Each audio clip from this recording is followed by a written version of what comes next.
Hi, I'm Anutama, and I just thought, I don't know why, I felt compelled to answer this debate that you've been having about whether using a bit on a horse is abuse. It's actually really simple, a very simple matter of solving the debate.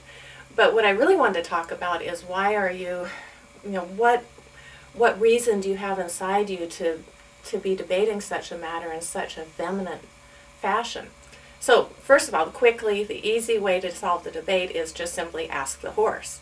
If you go ride your horse the same way every day, if you get ready in the same way, and you hold the halter out or however you go and gather him, if he walks away from you, then I think you might be able to say, if it's not abuse, you could say he probably doesn't enjoy what you're doing.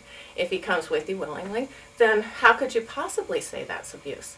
So it's a simple matter, no matter what training method you use, the horse will tell you the answer.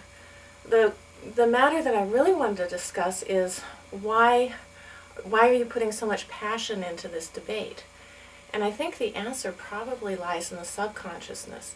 Each one of us, our subconsciousness doesn't miss anything that we do.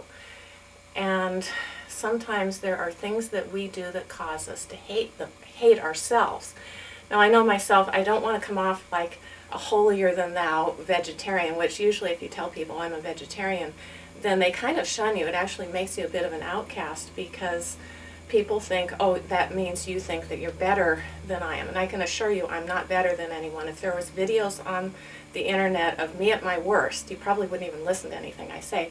So let me assure you, it's not a question of me trying to say, well, I'm better and prove something.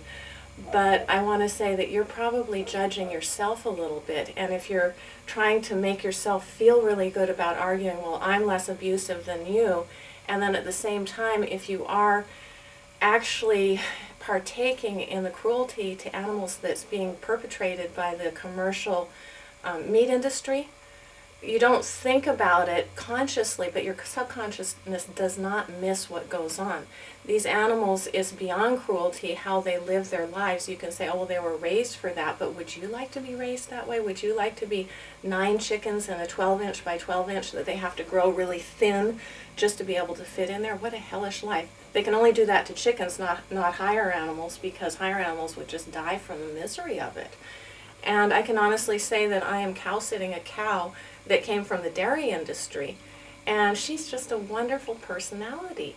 I just can't imagine her. She would have ended up in McDonald's because she's not a very good producer. I think she must have had mastitis in one of her a couple of her back quarters. But she's just a great person. She has a personality, and she lets me know what she wants. So my advice is, rather than get all up in a huff about some matter of minor, potential abuse, is to ask yourself, why are you trying to make yourself feel so much better? Or feel like you're an okay person? Maybe there's something deep down that you're not caring for yourself about. It is a fact that vegetarians have 70% less cancer. And I believe that most diseases cause from us having matters in ourselves that we really don't like ourselves for.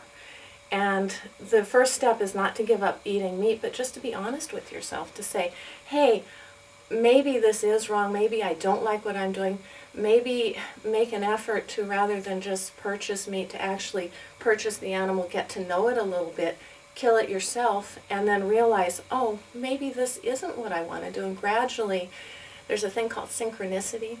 And if you're doing the right thing, it's kind of like the world, or you could say God, shows you, yes, this is the way to become a more kind, more merciful person. So again, I hope I'm not coming off as like this big holier-than-thou person. Yes, I have been a vegetarian for 30 years. I have also eaten meat in the past, when I was a kid.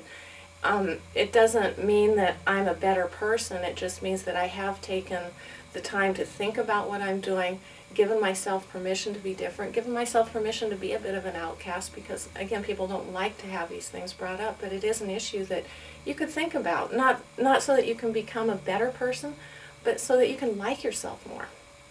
So I hope that concludes. And again, if there's any question about the abuse of the horse, ask the horse. And if there's any question about how much you like yourself, you just be honest with yourself.